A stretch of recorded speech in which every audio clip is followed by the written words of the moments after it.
Hi, I'm piano teacher Liz. I wanted to talk to you about some important intimidation tips for your young students. Now, it is now May 2020, and we've been teaching online for a while now because of the pandemic.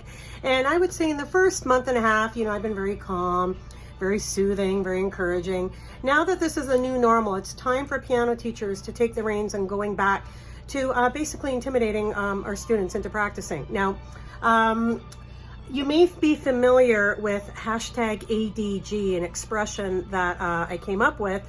I am the daughter of a Japanese immigrant woman who gave my brothers and me the ADG, the Asian death glare, all the time growing up to ensure that we practiced. So, involves a very stern expression. And the first way you can do that is basically to sort of ambush your student. So when they're turned away from the camera and they're playing, you can suddenly be right in their face. And when you're right here like this, they're like, whoa, and then they kind of start paying attention a little better.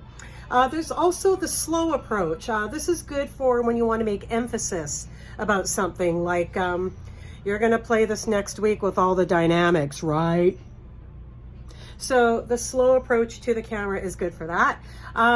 There is also the camera pull. Now this is very sudden. It's for a shock effect, what do you mean it's not memorized?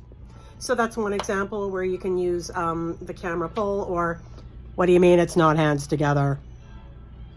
So that's a very effective way of scaring your students silly, and just to show that you mean business, And final tip for teachers, make sure that you always look at the camera lens, not at the screen like this, or looking at your student in the, actually looking at yourself in the little bubble in the upper right corner, or looking here. When you're talking to your student for the full intimidation factor, you always want to look straight into the camera lens. Follow me at pianoteacherliz.com.